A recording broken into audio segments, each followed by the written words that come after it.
Bismillahirrahmanirrahim.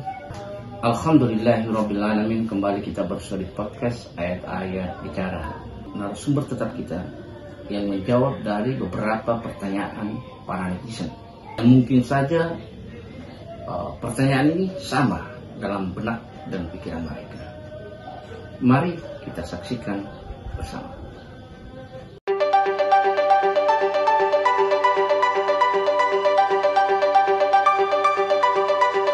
Assalamualaikum warahmatullahi wabarakatuh, Ustaz. Waalaikumsalam.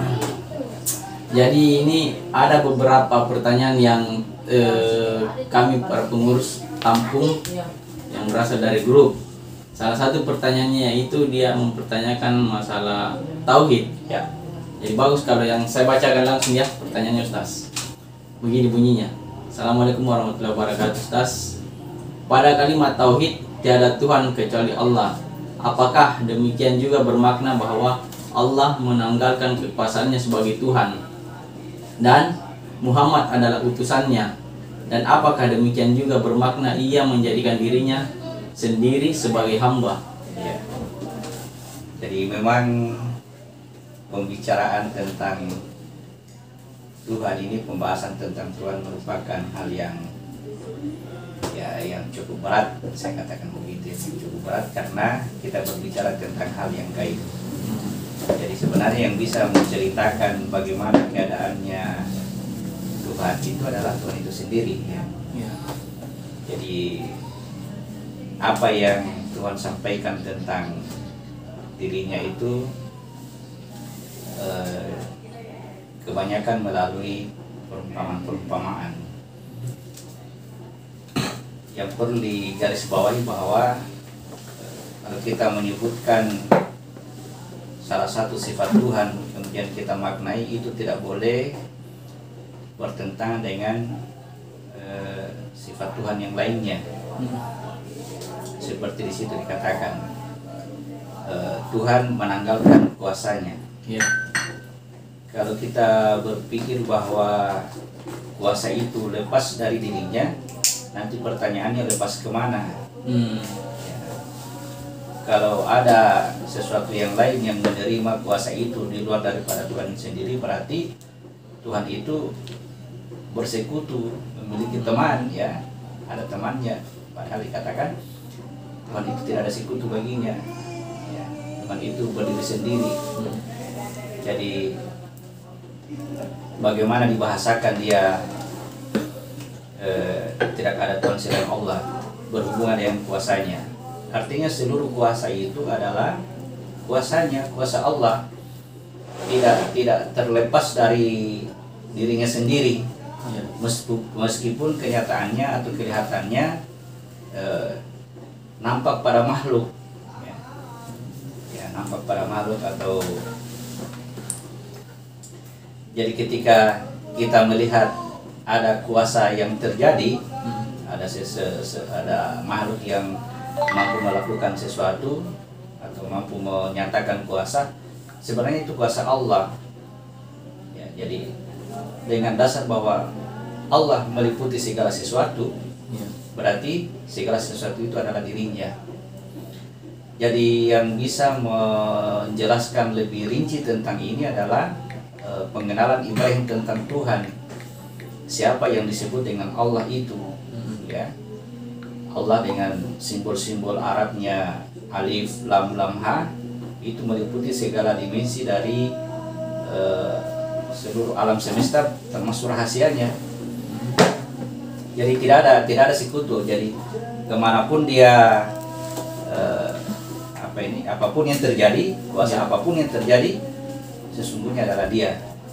Ya, jadi pandangan kita adalah ketika terjadi kuasa itu, maka siapa yang melihat atau mampu melihat bahwa kuasa itu langsung dari dia, maka itulah orang-orang yang dikatakan sebagai orang yang berkata Rabbnya adalah Allah.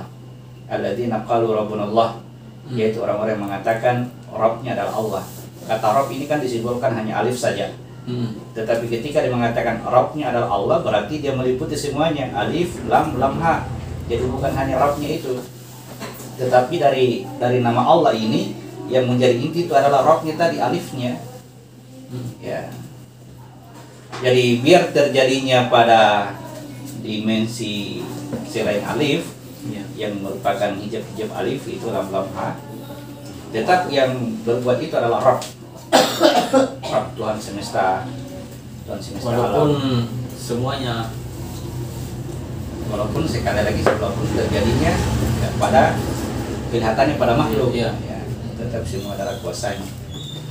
Jadi semua adalah bagian dari nama alif lam ha ini. Kemudian pertanyaan kedua, ketika dikatakan Muhammad itu adalah utusannya, apakah itu berarti bahwa Allah itu menjadikan dirinya sebagai hamba? Ya, ini lagi mirip sebenarnya dengan tadi. Mirip dengan tadi, ketika berkeyakinan bahwa Tuhan itu di luar sana, pasti berpikir ya ada yang apa ya, ada Tuhan, ada yang selain Tuhan, ya. Ada Allah, ada yang selain Allah. Jadi kalau begini kan bersekutu. Jadi yang disebut dengan selain Allah itu adalah menyebutkan nama Allah tetapi tidak secara utuh, parsial-parsial, bagian-bagian. Makanya dalam Al-Quran dikatakan jangan katakan Tuhan itu tiga atau salah satu dari yang tiga. Itu. Karena Tuhan itu meliputi semuanya, meliputi segala sesuatu. Jadi diumpamakan misalkan ketika saya berkeinginan untuk mengambil gelas dengan tanganku, ya, tidak berarti bahwa saya jadikan tanganku itu sebagai hamba. Ya. Tetap tanganku ini adalah diriku. Tidak perlu saya sebut bahwa tanganku adalah hamba atau saya menjadikan diriku ini sebagai hamba karena tangan yang mengambil gelas. berarti benar-benar dia semua. Seluruhnya dia. Ya, seluruhnya dia. Jadi ketika di muka bumi ini terjadi sifat kebaikan yang disimbolkan dengan kata Muhammad itu adalah segala puji bagi Allah. Ya, itu harus kita pahami bahwa alhamdulillah segala puji bagi Allah tidak pantas bagi makhluk yang bernama Muhammad ini. Siapa itu Muhammad? Ternyata dirinya sendiri. Jadi bukan berarti dia menjadikan dirinya sebagai hamba, tidak. Tapi memang itulah perbuatan dirinya. Tetapi ketika dilihat secara parsial, maka kelihatanlah bahwa ada makhluk, ya, ada hamba, ada khalifah dan sebagainya. Karena sudah parsial, terpisah-pisah. Padahal semuanya utuh. Jadi yang mengatakan Tuhannya itu Tuhan semesta alam, atau mengatakan tadi bahwa Rabb-nya adalah Allah.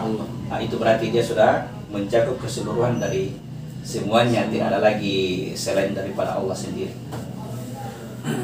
Baik, cukup barangkali. Ya. Masuk pertanyaan kedua ya, Ustaz. Pertanyaan keduanya begini, kayaknya agak panjang ini, Ustaz, pertanyaannya.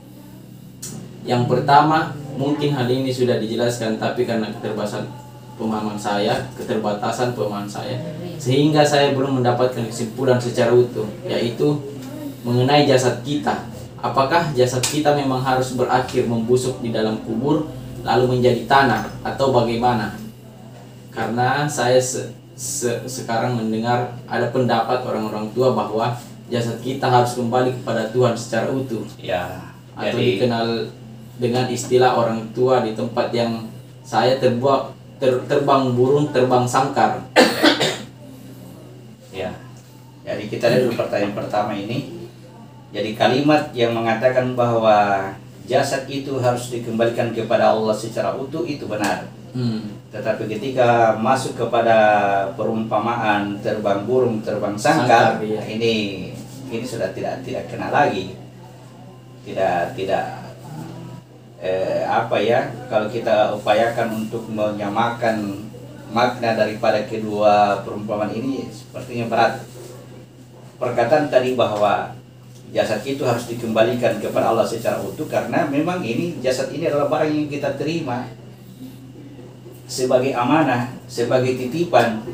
Ya, caranya dikembalikan kepada Allah adalah dengan menggunakan jasad ini untuk menyatakan asma Allah. Jadi bukan diterbangkan jasad ini seluruhnya ke Tuhan, tidak. Gunakan jasad ini untuk menyatakan asma Allah. Karena jasad ini mau tidak mau akan kembali ke asalnya, ke tanah. Dalam sebutan itu bahasanya itu membusuk, itu versi kita. Tapi versi alam semesta itu bahwa dia kembali ke asalnya, tercipta dari tanah, dari saripati tanah, dia akan kembali juga ke tanah. Ya, oleh karena dia tetap kembali ke tanah, dibahasakan dalam Al-Quran bahwa orang kafir itu kekal di neraka selama-lamanya. Yang disebut itu adalah jasad ini harus kembali ke tanah. Jadi kita tidak boleh ikut kepada jasad yang di dalamnya kekuatan hawa nafsu. Harus ikut isinya jasad. Itu namanya kembali kepada fitrah, kembali kepada Islam. Jadi yang di tanah akan kembali kepada tanah. Kemudian bagaimana caranya kita kembalikan seluruh jasad kita kepada Allah? Itu dengan menyatakan asma-asma Allah. Lalu kemudian kalau ini terjadi, maka apa yang kembali ke tanah tadi akan digantikan oleh Allah dengan, ya disebutkan dalam Al-Quran, diganti dengan bumi yang lain. Lalu dikatakan bumi itu diwariskan kepada orang-orang yang beriman. Nah, digantikan jasad ini dengan suatu wadah yang tidak tercipta dari tanah, tapi dia tidak terikat oleh ruang dan waktu, sehingga disebutkan di situ bahwa kalau jasadnya bagus berarti surga itu kekal bagi dirinya, tapi kalau jasadnya rusak maka neraka kekal untuk dirinya. Jadi itu yang perlu dipahami, bahwa bahasa-bahasa perumpamaan orang-orang terdahulu, kemudian kita melempar juga suatu bahasa perumpamaan yang kapan kita tidak mengerti bahasa sebelumnya, akan muncul versi lain dalam pemikiran ini, dalam pemikiran kita. Padahal kata-kata sebelumnya itu benar sekali, bahwa jasad kita harus dikembalikan secara utuh. Betul, harus, untuk bisa digantikan dengan yang lebih baik daripada itu. Mudah-mudahan bisa dimengerti ini yang mudah-mudahan. Ya. Terus ada pertanyaan kedua dari penanya yang sama, Ustaz. Ya. Yang kedua itu dia bertanya mengenai siksa kubur. Adakah penjelasan mengenai hal ini menurut versi Al-Quran? Karena cerita tentang siksa kubur ini tidak satu versi yang berkembang di masyarakat. Ada yang yakin dan percaya, ada yang ragu bahkan tidak percaya dengan alasan dan logika masing-masing. Mungkin disebabkan kurangnya dalil yang masuk akal yang bisa difahami. Jadi Allah menggenggam jiwa orang yang sudah mati dan orang yang belum mati ketika tidurnya.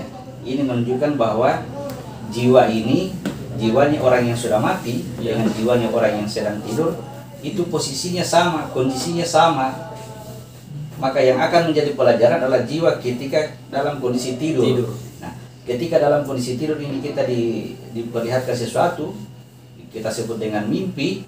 Nah, maka kita akan ketika diperlihatkan sesuatu yang baik, kita sebut mimpi indah. Mimpi indah, ya. Ya, kalau diperlihatkan sesuatu yang buruk, kita sebut mimpi buruk. Ini kondisinya tidur.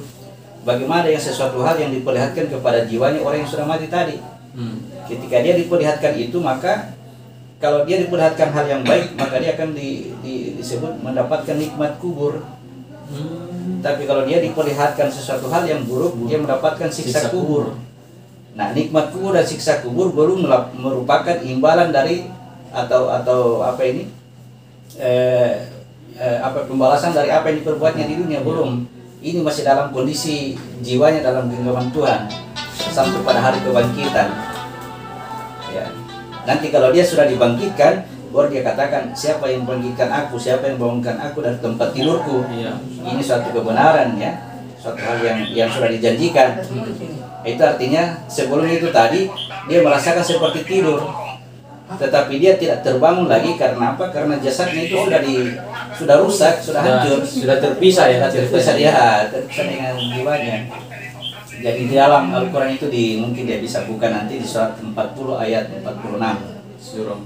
Surah 40 ayat 46 itu dikatakan bahwa kepada Fir'aun itu diperlihatkan neraka pagi dan petang. Jadi dia belum masuk neraka, hanya diperlihatkan. Di situ dia melihat dirinya disiksa di neraka. Jadi melihat ini, ya, seperti orang bermimpi, ya, dia akan tersiksa.